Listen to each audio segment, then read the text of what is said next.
In the streets of Regency London, the young servant Elizabeth Fenning faced a sinister charge: attempted murder by poison. Accused of lacing her employer's dinner with arsenic, the 21-year-old cook quickly found herself trapped in an increasingly lopsided courtroom where any hope of the justice that she had held whilst awaiting trial seemed to recede with every new witness brought to the stand. The case caused widespread public consternation and outrage that lasted for months, coming close to sparking riots in the streets, as a debate raged on that never truly ended. This is Dark Histories, where the facts are worse than fiction. Hello and welcome to Dark Histories, Season 8, Episode 20. I'm your host, Ben, as always. It's good to be back. Got just a little quick heads up before we start this week's episode. I'm swapping hosts for the podcast. Now, nothing should happen and nothing should need happening on your end.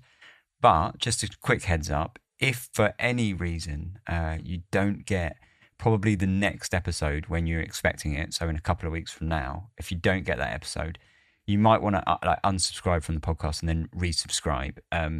You shouldn't need to. I've swapped hosts before and it was completely seamless. But I'm just putting it out there just in case it happens to anyone. But yeah, it shouldn't happen. Yeah. So that's just a quick heads up. I'll have a little bit more news about this because things are happening. But yeah, a little bit more news about this in the next episode. But anyway, yeah. So that's that. If you do have trouble, just unsubscribe and resubscribe, and that should sort you out. But I don't foresee anyone having any problems. But yeah, anyway, let's move on then. This week's episode is an interesting one that I came across a long time ago, back when I did Yesterday Today, if anyone remembers those old episodes. But yeah, I thought I'd flesh it out into a full episode. So yeah, this is called The Case of Elizabeth Fenning and the Poisoned Dumplings. 1815 was a reasonably interesting year for the United Kingdom, in a period that was quite full of interesting years. For those at home, the winter had been especially bleak, but with the summer on the way, the mood on the streets was jubilant with the news that the Napoleonic Wars were coming to an end following a British victory at the Battle of Waterloo in June. For those that followed the political news in the papers, the boundaries of Europe were being redrawn, with Britain benefiting in its retention of several key strategic colonies. Unfortunately, all this flag-waving could do little to disguise the economic challenges that were growing, as unemployment spiralled following the demobilisation of the army and food prices spiked thanks in no small part to new, deeply unpopular laws being signed into Parliament that imposed heavy tariffs on imported produce. Unsurprisingly, the unrest that brewed amongst the working classes began to boil over as the good feeling towards King George, who had been mentally unwell for several years, began to fade and protests began to get organised, with workers' rights, living and working conditions, unemployment and living costs all under fire. In London, already a growing industrial city, horses and carts dominated the noisy, cobbled streets, and as merchants and the middle classes began to grow, whilst the aristocracy partied and the working classes struggled in overcrowding, established districts that would last for centuries began to emerge from the expanding capital, as the West End became a popular place for fashionable partygoers, whilst the East became synonymous with industry, squalor and crime. Highwaymen and pickpockets were a big feature, despite the fact that punishment, even for fairly minor crimes, could be especially harsh. For those unsuccessful in their criminal endeavours, penal transportation was a highlight, with the less fortunate handed over to the executioner for a public hanging. It wasn't all doom and gloom, however. Whilst the upper classes masqueraded up west, the poorer classes could escape the overcrowded slums by visiting a pub, a cockfight or a bare-knuckle boxing match, all of which made alcohol readily available to numb the struggles. By the spring of 1815, most people on the streets were simply happy to finally see the back of what had been a long, harsh winter. The morning of Tuesday the 21st of March, 1815, was another unsettled morning. The skies were grey and threatening. Spring was growing ever closer, but the wet weather was still not clearing especially quickly. Elizabeth Fenning was returning to the Turner's house with rump steaks for the day's lunch, which, thanks to the dumplings that she was going to prepare, she was looking forward to making a little more than usual. Earlier that week, she had managed to talk her mistress into allowing her to make the dumplings from scratch rather than the usual ready-made mix, and the trial run for the servants' dinners the night before had gone perfectly well. As she approached the Turners' home in Chancery Lane, on the western boundary of the city, just north of the Thames, she steeled herself for another day of service, stepping into the busy kitchen and preparing for the lunch ahead. Born in the Dominican Republic on the 10th of June 1793, Elizabeth Fenning was the only surviving child of William and Mary. William had grown up in a farming family from Suffolk before joining the army as a soldier fighting in the 15th Regiment of Foot. Transferring first to Ireland, where he met his wife Mary, the couple soon found themselves in more exotic climes, when William was next transferred to the West Indies. Over the following years, they had 11 children together, although their daughter, Elizabeth, was the only one to survive to adulthood. Elizabeth's childhood was a curious mix of peace and turbulence, spending the first 3 years of her life abroad. She returned to Ireland in 1796, where she spent another 6 years, before moving to London at the age of 9 in 1802 after William's discharge. Back in London, William worked as a potato dealer with his brother, whilst Mary worked as an upholsterer. Meanwhile, Elizabeth continued to grow, attending a religious school until the age of 12, where she learnt to both read and write, before she was unceremoniously kicked out for using foul language. 2 years later, she had entered the world of service, working as a maid-of-all-work throughout the capital, so that by the age of 21, she had already gathered 7 years of experience in over 9 different houses. At some point, she met a young man named Edward, who she was engaged to be married, and then, in January of 1815, she took the position of the cook in the house of Robert Gregson Turner, a 24-year-old law stationer, and his wife Charlotte Turner. This was a fairly standard middle-class household for the time. Along with Elizabeth, the Turners employed 3 other live-in servants, a housemaid named Sarah Peer, and 2 apprentices, the 15-year-old Roger Gadsden and 18-year-old Thomas King. When she returned to the Turners' home, Elizabeth put together a beefsteak pie and prepared it for baking, which was done by the local bakers and needed delivering before she could turn her attention to the dumplings.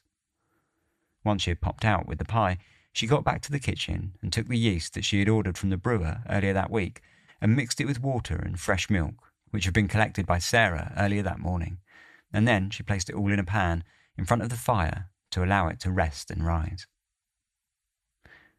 Charlotte Turner was a fairly busy mistress, despite being heavily pregnant, and she watched over Eliza regularly. That morning, she came into the kitchen on several different occasions to give Elizabeth assistance and directions on how best to make the dough for the dumplings. Eventually, after Elizabeth told her that she didn't require any more help, Charlotte retired upstairs to allow the cook to continue with her job. Meanwhile, with the dough made, Elizabeth went out to the back of the kitchen and made herself busy washing up cutlery to prepare for the servants' meals at 2 p.m. Whilst there, she heard a sound in the kitchen and stepped into the room to check who had come down, where she saw Thomas King, one of the young apprentice boys, milling about quite idle. Elizabeth asked him what he'd been doing, but without reply, he left and headed back upstairs. Somewhat confused, but busy with work, Elizabeth got back to her chores, until Charlotte made one more visit to the kitchen to make the sauce for the dumplings and to check on the dough, which she did, peeling back the cloth covering the pan, only to warn Elizabeth that it had still not risen. Elizabeth told her mistress not to worry and that she was sure it would rise in time, before seeing her off back upstairs, leaving her to prepare lunch with the freshly made sauce that Charlotte had left in the kitchen. At 3 p.m, Robert and Charlotte Turner, along with Robert's father, Orlebar, sat down to their lunch of potatoes, beefsteak pie and dumplings. It wasn't long into the meal before things took something of a turn. Seized with violent stomach pains, all 3 of the Turners had barely begun eating before Charlotte excused herself to her room, saying that she felt unwell. Soon after, Orlebar also had to make an emergency exit from the table, stumbling out into the rear garden where he began to vomit from the pain that had rushed through his insides. They weren't the only ones either. Downstairs in the kitchen, Elizabeth had also fallen to the same ill effects. Robert Gadsden, who had stepped into the kitchen shortly after the dinner and eaten a mouthful of cold dumpling from the kitchen table, was also suffering, Elizabeth had warned him not to eat the leftovers, telling him that they were cold and heavy and would do him no good, and now he was wishing that he had listened. Still, he had work to do. Robert Turner had ordered him to go and fetch Margaret Turner, Robert's mother, which he managed despite the pain that he was in. By the time that he and Margaret returned, the Turner house was in a scene of fairly grim chaos. All three of the Turners were suffering from severe stomach pains and vomiting, whilst upstairs in the servants' room, Elizabeth was feeling the same. Margaret went to see Elizabeth and, upon finding out that she had made dumplings for lunch, blamed them for the current situation.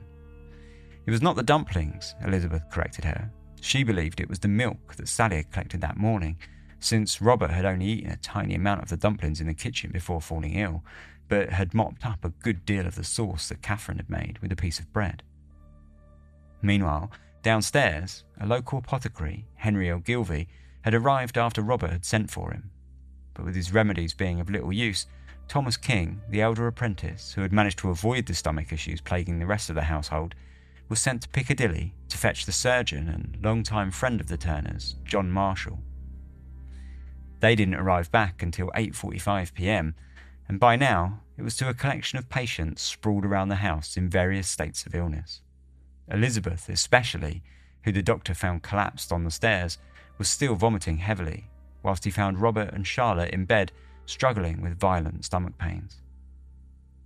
It didn't take Dr. Marshall long to conclude that everyone seemed to be suffering from the exact same symptoms, all of which seemed to indicate that the household had been the victim of arsenic poisoning. Orlebar was quick to point the finger at Elizabeth, considering that she had been the one to have made the dumplings. Further, there had been a small sachet of white arsenic powder in a drawer in the office which had been used for killing mice that had previously gone missing, and Elizabeth had frequently taken paper from the same drawer in order to light the fire. For now, however, of primary importance was some kind of recovery, and so, taking Dr. Marshall's remedies, any thoughts of blame or suspicion would have to wait until the morning.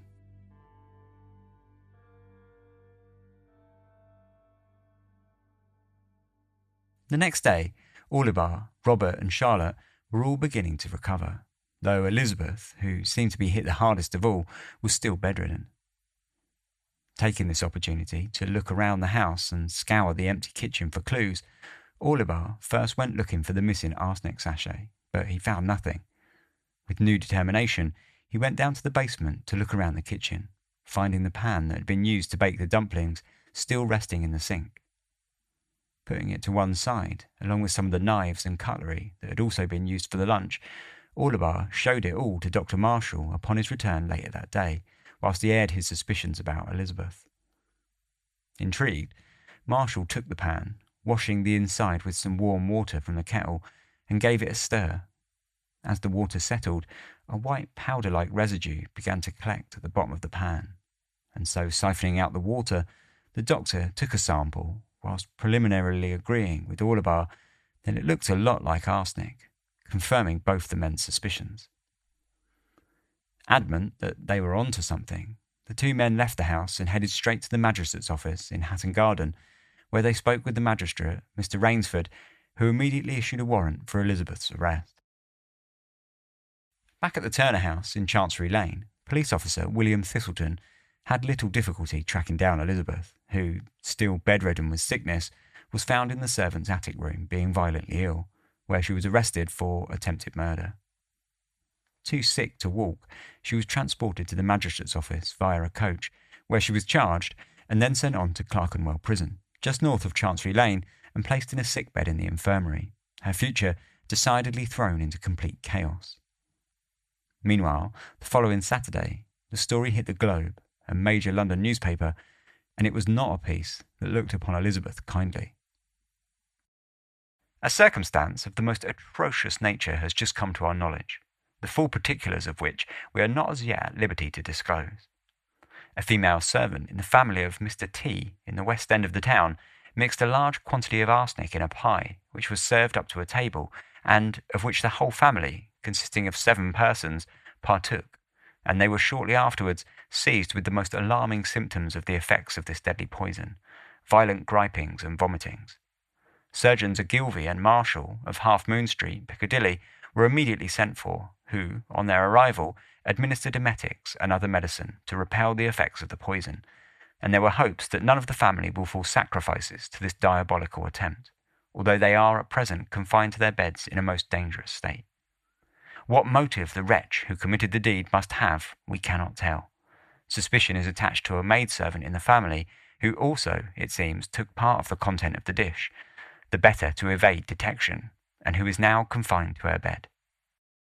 Aside from the factual errors, the piece had practically concluded its own trial immediately, and Elizabeth's guilt was more or less confirmed. 2 days later, the matter was made worse for Elizabeth when a follow-up piece, again in the Globe, named her outright, whilst highlighting the public outrage that the story had elicited.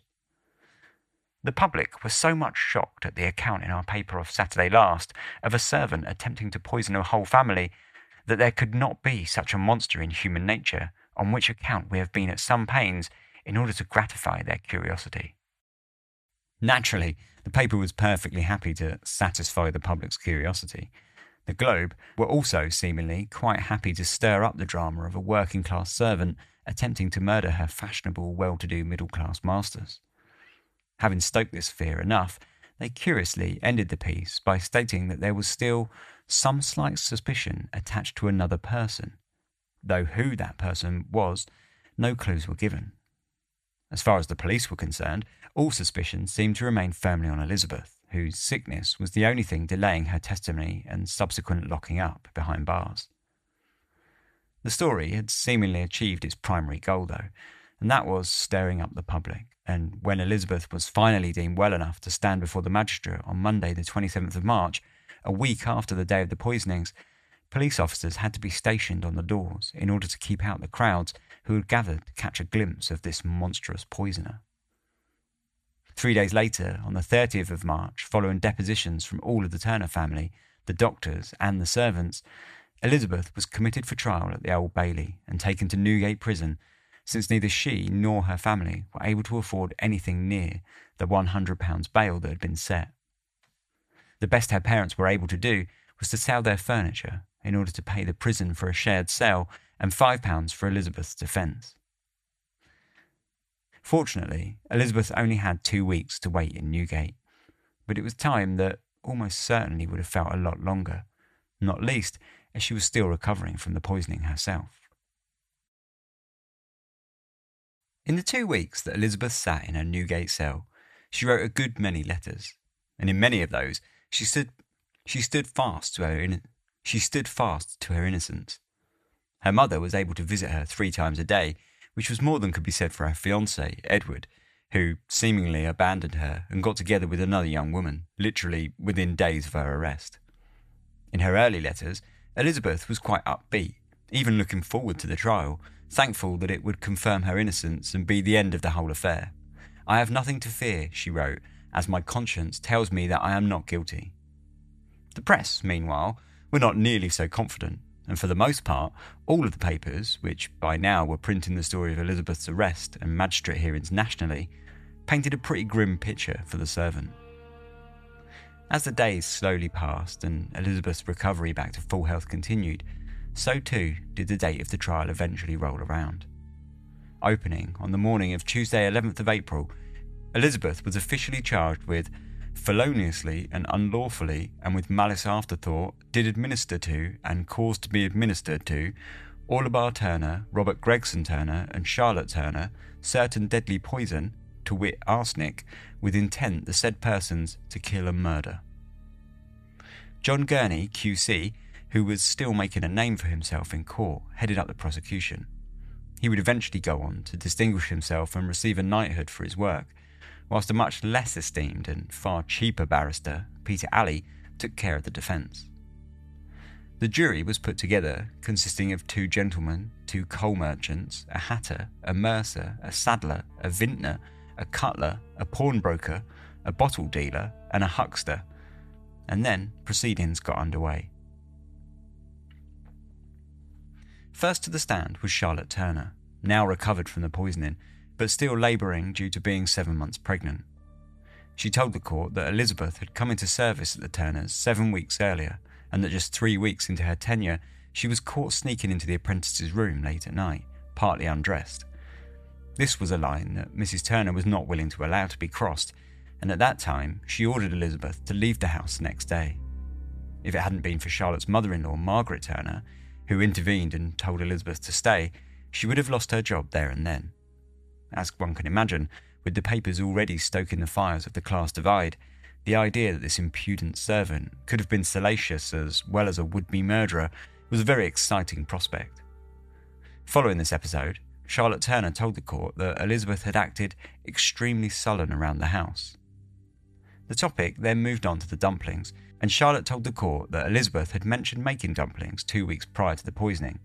Apparently, she had told Mrs. Turner that she was a bit of a dab hand at these dumplings and asked her if she could make them. When the brewer delivered the yeast 2 weeks later, Charlotte gave in and allowed Elizabeth to make her own dumplings. Whilst the dough was being made, she told the court that other than herself, who stopped into the kitchen several times that morning, she was certain that no one else could have been in the kitchen. She also told the court of how she had been suspicious of the dumplings long before they were served at the table. After she had checked on them and had seen that the dough had not risen, she also said that she was confident that the dough was not touched by anyone once it had been mixed and placed by the fire. When the dumplings finally were served, she said they seemed black and heavy, though seemingly this did not stop her eating them. She then described the feelings of illness, which came on shockingly quickly. I found myself affected a few minutes after I had eaten. I did not eat a quarter of a dumpling. I felt myself very faint, in excruciating pain, an extreme burning pain which increased every minute. It became so bad I was obliged to leave the table. Charlotte was then cross-examined for the defence, where Peter Alley seemingly asked some fairly softball questions, though the answers would later prove far more important. Asking her if the coal had been delivered on the morning of the poisoning, Mrs. Turner said that they had not, since it would have been Elizabeth who would have received the delivery, and since she had no time that morning, she simply couldn't have. She then confirmed that Elizabeth had also fallen sick following the lunch, and was then dismissed. Next up was Orlebar Turner, who confirmed that he had eaten with everyone else and also fallen sick, before turning his attention to Elizabeth, who he told the court did not appear concerned at our situation, and gave them no assistance whilst they were one by one falling ill. Tellingly, he did not mention that she herself had been taken sick.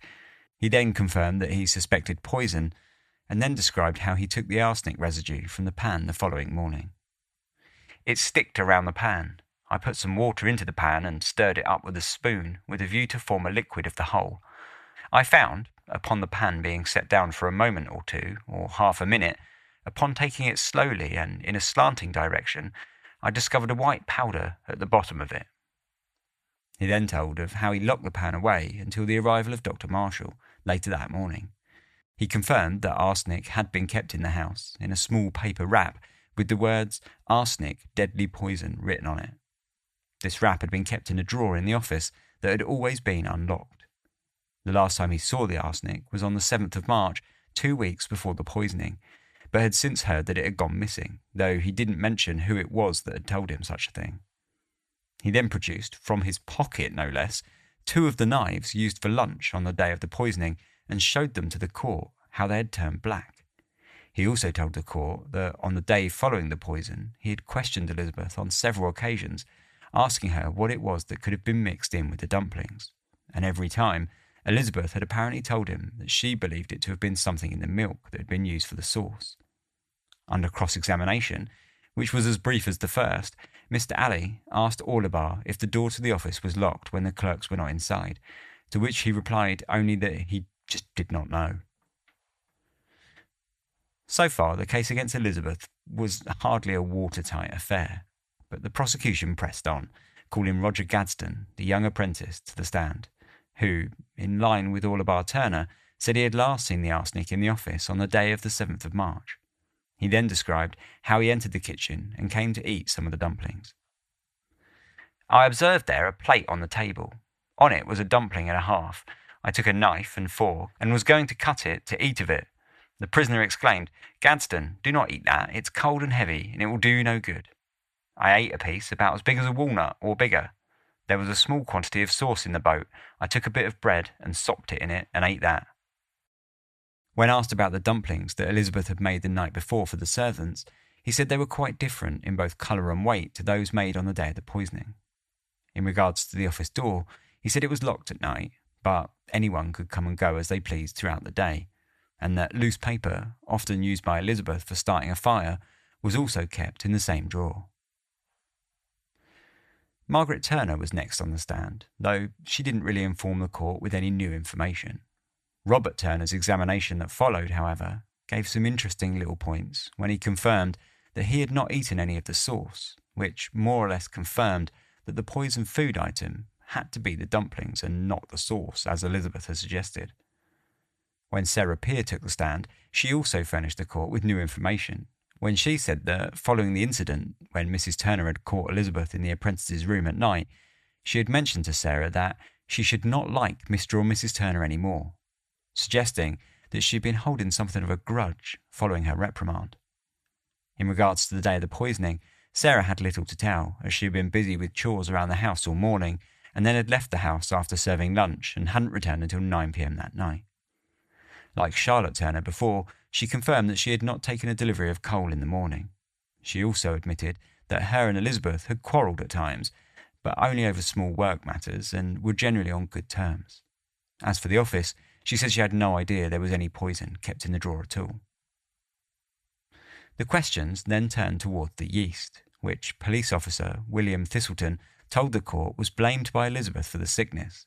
On the day of her arrest, Elizabeth had apparently told Thistleton that she believed the culprit was the yeast, as she had used the same flour for both the dumplings and the pie, yet the pie had made no one sick.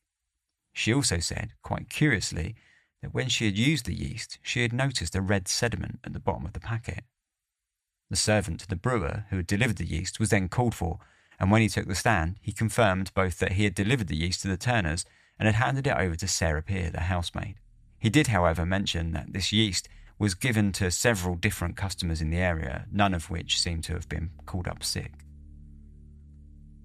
Next to the stand was Dr. Marshall, whose tests, he said, had confirmed the presence of arsenic in the dumpling pan that Orlebar had discovered the morning after the poisoning.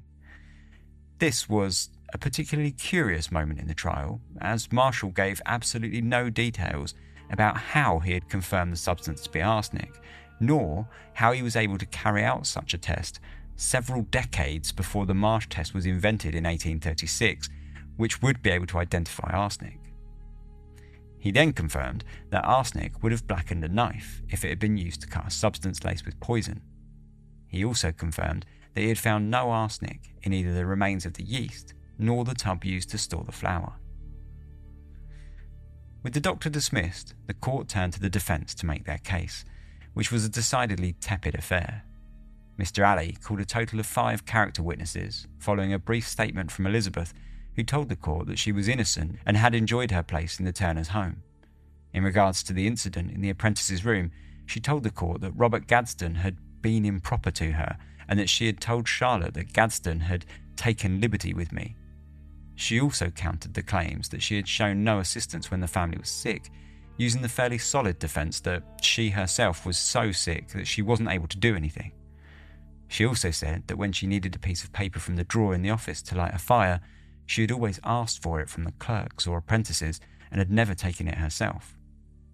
She asked the court to summon Thomas King, the elder apprentice, who she said would confirm this, though, strangely, he was never summoned, and instead Roger Gadsden was brought back onto the stand instead. When Elizabeth asked for King to be called, she was told that it was just simply too late. Finally, Elizabeth's father took the stand and began his own plea until the court recorder dismissed him mid-speech, telling him that it was also too late and that he could not be heard. After he motioned for Elizabeth's father to leave, he began his summary to the court, saying that he had no doubt that the persons had been poisoned and that thanks to the evidence from the doctor, the dough of the dumplings was the culprit. Though he admitted that the prosecution had nothing but circumstantial evidence, he said that it often happens that circumstances are more conclusive than positive testimony.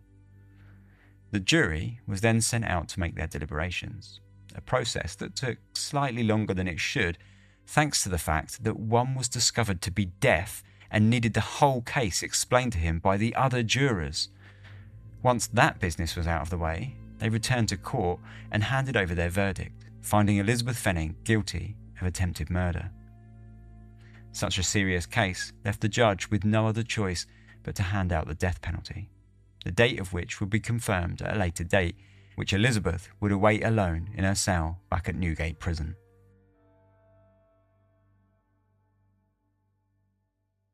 Although the trial seemed fairly cut and dry, at least as far as the court recorder made it seem in his summary, it did not seem as though the public were quite so convinced. Following the trial, the opinion in the newspapers, many of which had damned Elizabeth long before the date of her court appearance, were now suggesting that the verdict was particularly harsh. Others questioned the inconsistencies that had risen during the trial and felt there were many questions left unanswered. This was an opinion fully stoked by the Examiner, who printed a letter from a correspondent who claimed to have visited Elizabeth in prison, which was followed by a note from the editor who gave his own opinion on the trial. The observations of our correspondent prove nothing, but still many persons are of the opinion that the guilt of this young woman has not been sufficiently shewn. The arsenic, it appeared, was kept in an open drawer with waste paper to which everyone might resort. This was a very negligent practice, to say the least of it. This was the first time that the criticism fell on the side of the accusers rather than the accused, and it was only the beginning of what became a torrent of public opinion that would make its way to the papers over the following days. For Elizabeth's part, she still stood firm to her conviction that she was innocent, writing to her now long-departed fiancé, Edward, about her trial. I attended my trial on Tuesday, and they have, which is the most cruelest thing in this world, brought me in guilty, because I had the fire to light in the office where the arsenic was kept, and my master said that I went often into the office for things, and so, on that account, they suppose that I must have taken the arsenic out of the drawer, which is the most horrid thing I can think of. For was I to die this instant, I am sure I should be happy in thinking I am innocent. Even worse for the prosecution, a member of the audience during the trial wrote to the Morning Chronicle to inform them of the deaf jury member, whose circumstances were only realised after the verdict had been handed down.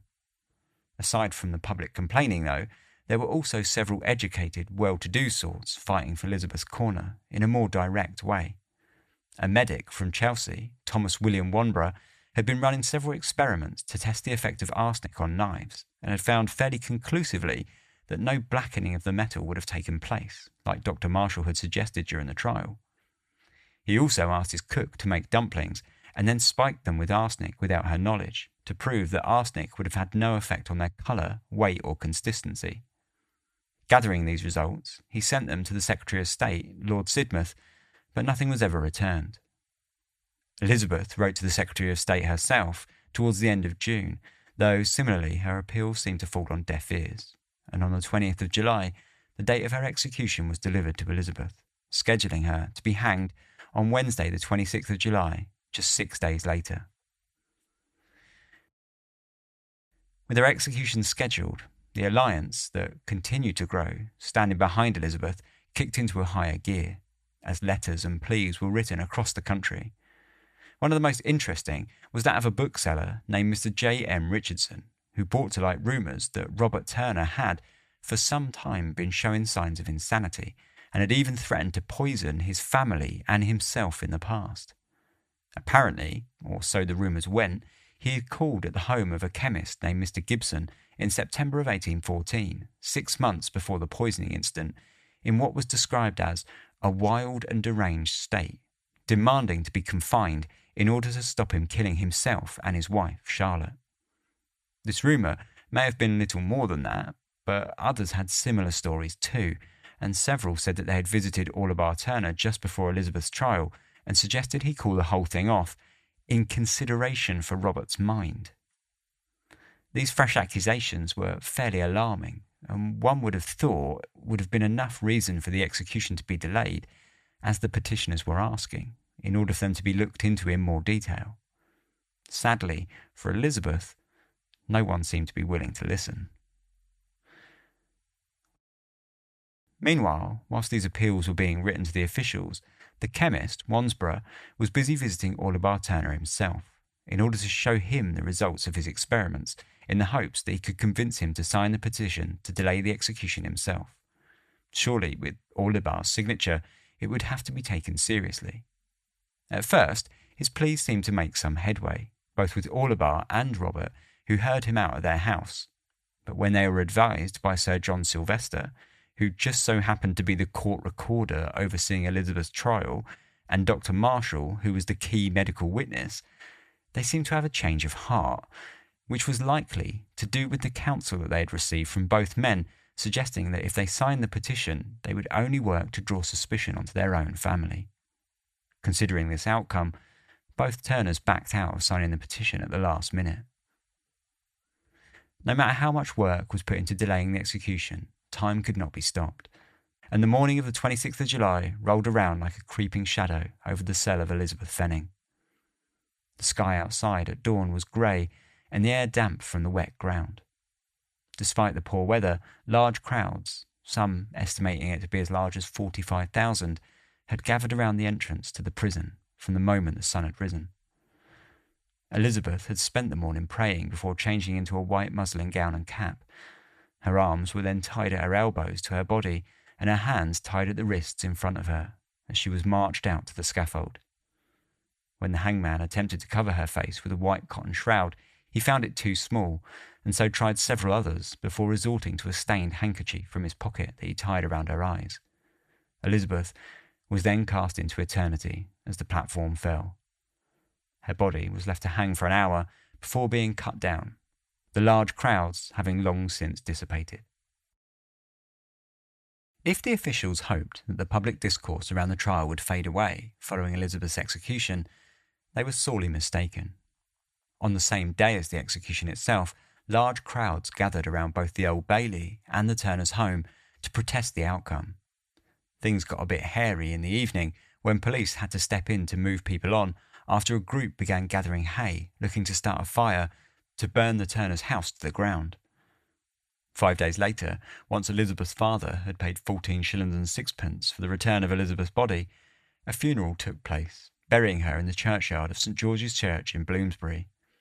Standing as a testament to how the public was still feeling about the case, the size of the crowd that gathered by the roadside to attend the funeral exceeded more than 10,000, and over 100 police officers were drafted in to keep the peace, though, aside from a single incident where a man shouting abuse and not wearing a hat was descended on by a mob, the day passed in peace.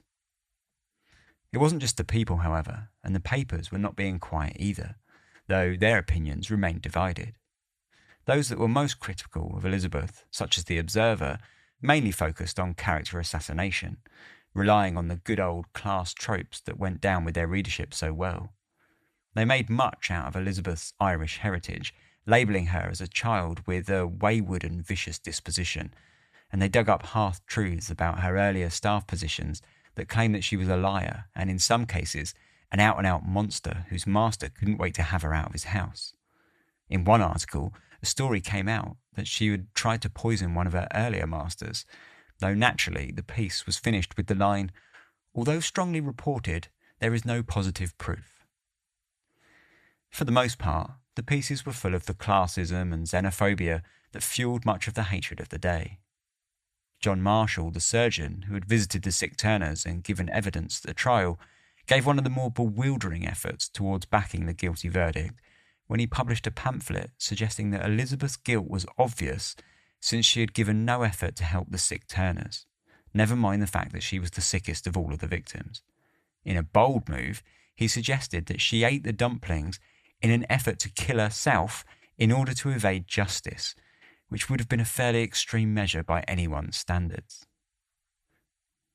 Meanwhile, the English satirist and writer William Hone, who had witnessed the execution and been horrified by the whole ordeal, had been carrying out his own investigation into the affair, and 4 months after the execution he published his own pamphlet under the pseudonym of John Watkins, entitled "The Important Results of an Elaborate Investigation into the Mysterious Case of Elizabeth Fenning," within which he included a transcript of the trial alongside interviews with several witnesses, which heavily criticised both by pointing out some of the most glaring inconsistencies that came to light during the trial. In the pamphlet, he asked why Henry O'Gilvy, the apothecary who had first visited the Turners, had not been called to give evidence. He also pointed out how prejudicial the summary to the jury had been.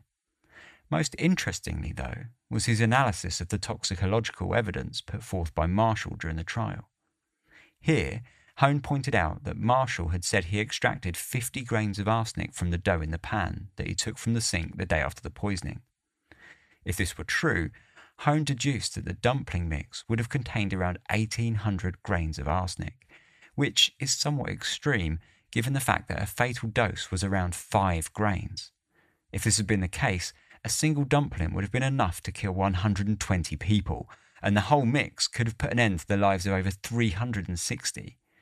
How, then, had everyone managed to survive?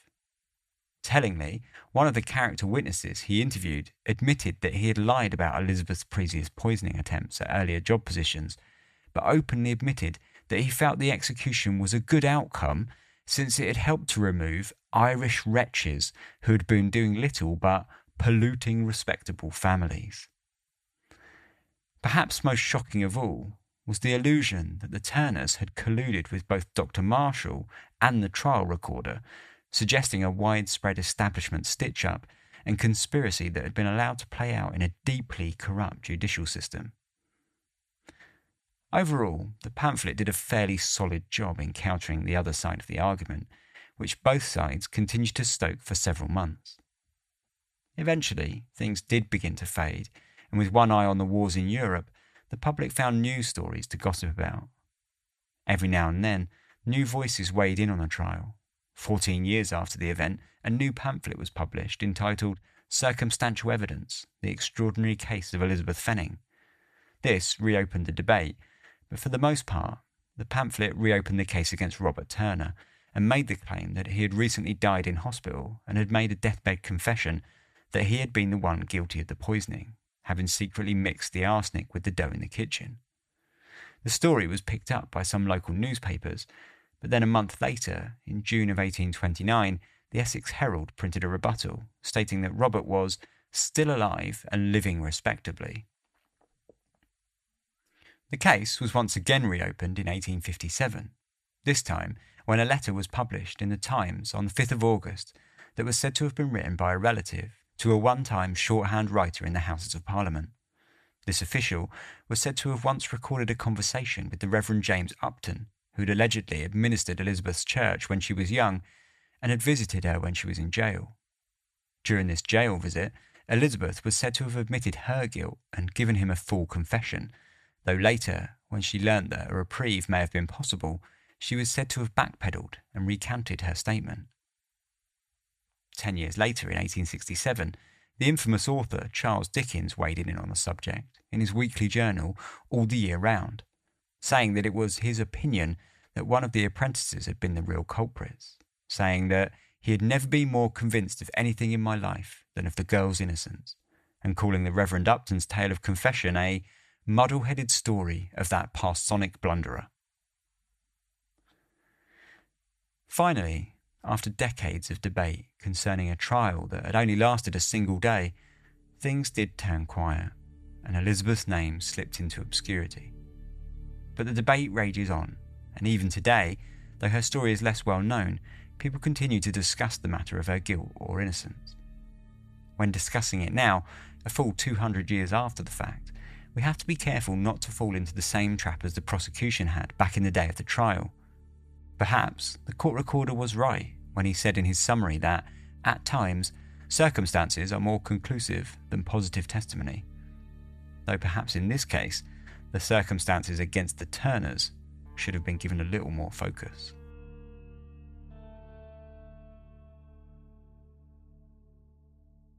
So that was the story of Elizabeth Fenning and the poisoned dumplings, and there is quite a lot to talk about after these short advert breaks. So yes, the case of Elizabeth Fenning. What do we think?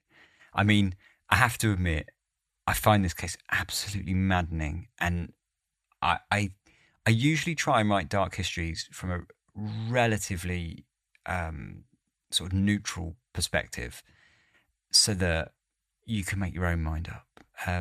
But I think I struggled with this one. I think I really struggled to write this from a neutral perspective, because I don't think Elizabeth had anything to do with this. I absolutely do not think that she was guilty, and I'll come on some of the reasons why in a minute. Just as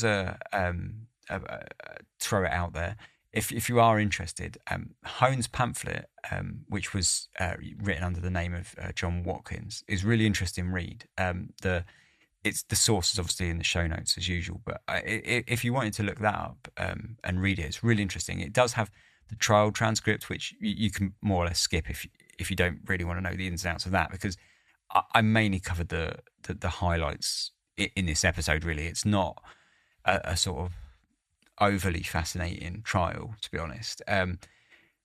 But what it does offer up after that is observations of the trial written by a barrister at the time, and he basically pulls it apart sort of bit by bit, and that's a really fascinating, interesting read. Not least because it pulls apart the trial, but also because it's just a fascinating insight into law at the time, I guess. I found that really interesting. So yeah, that's worth a look up if you fancy reading more about this trial. But anyway, on to the trial.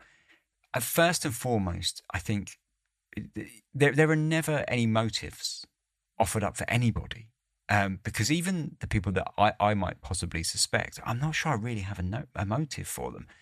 I think it's quite telling that one of the best motives offered that I read was that the apprentices were bored and they maybe did it as a prank for fun.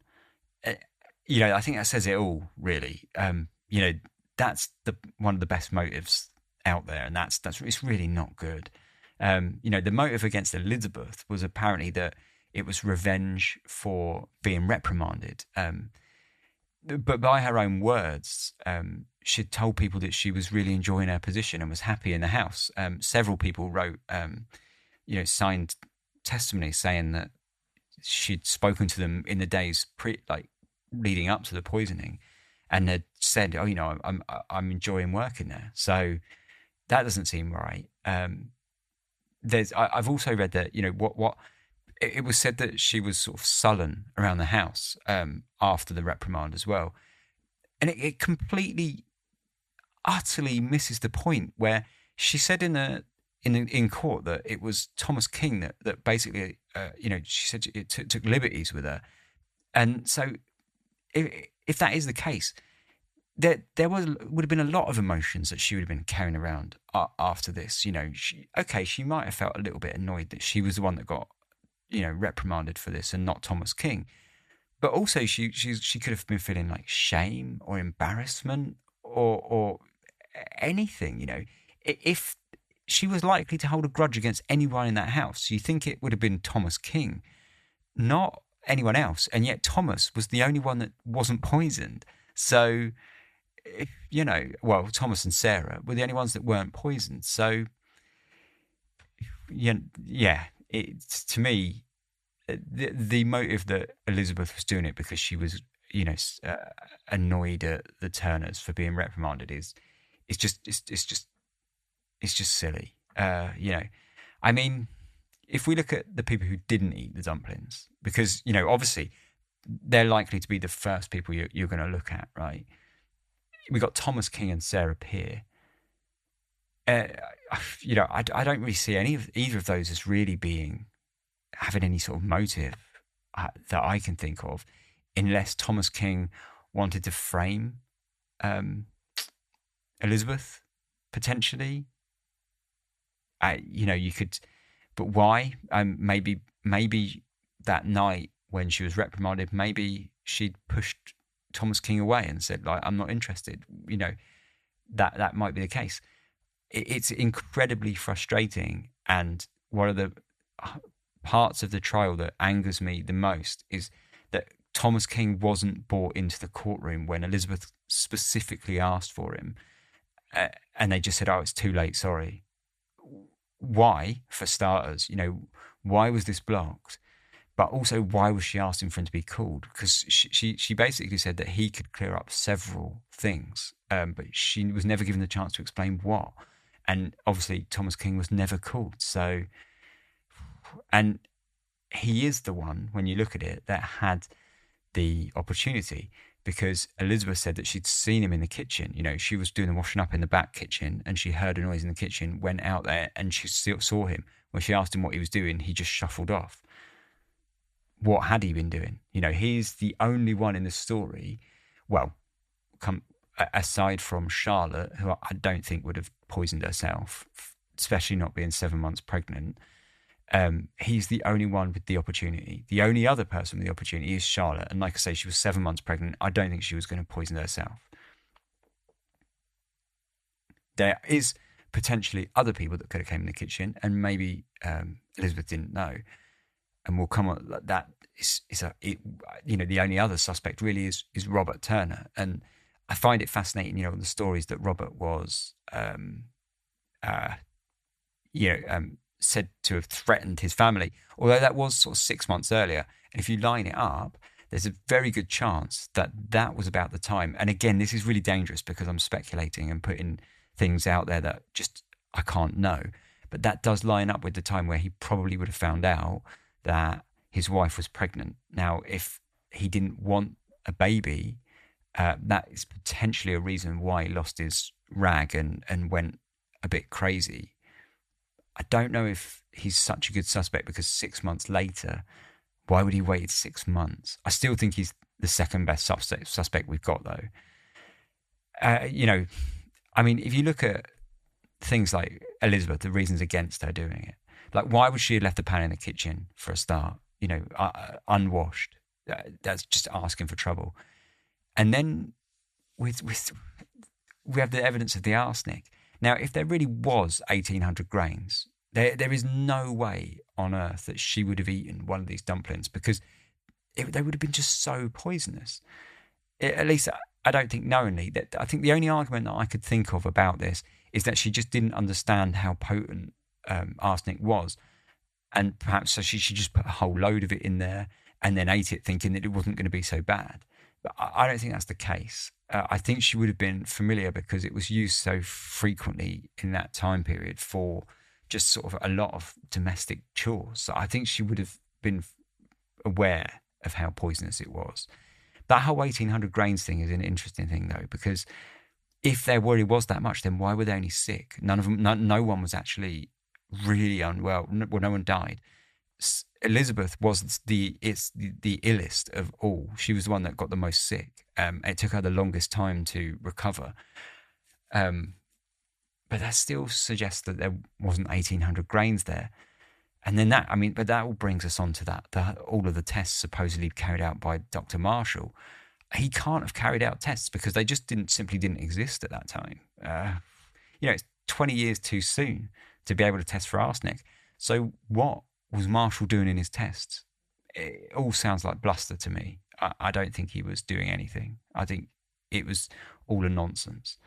So then it leads us to a sort of conspiracy, I guess. And you wonder why. Like, who were they covering for? Oliver, Marshall, they only would have been covering for Robert. I don't think they would have covered for Thomas King. Perhaps they would. I don't know. So that is why I think Thomas King and Robert Turner are probably the best solid suspects. But I don't know. You know, some people have suggested that the apprentices would have had a lot of time on their hands, and then maybe just did it because they were bored and they were just looking to mess around. I say that's the best motive, and that's like a common sort of suggestion, that it was basically a prank that went wrong. I don't really jive with that. I think Robert Turner's the more interesting suspect, and I think it also would have explained a lot of the collusion and the protection in the court as well. But I don't know. I really don't know. I think Thomas King has the more likely motive. I don't know. I think they're both good suspects, but the unfortunate problem is we're really, by damning one or the other, or suggesting that we've solved the case, right? We're only doing what they did back in the day by using circumstantial evidence and just saying, oh, it was Elizabeth because she was there. Why not? So it's hard to really sort of pin it on anyone. But what I will say, I truly don't think it was Elizabeth. I don't think she had anything to do with it, and I think it's a complete travesty.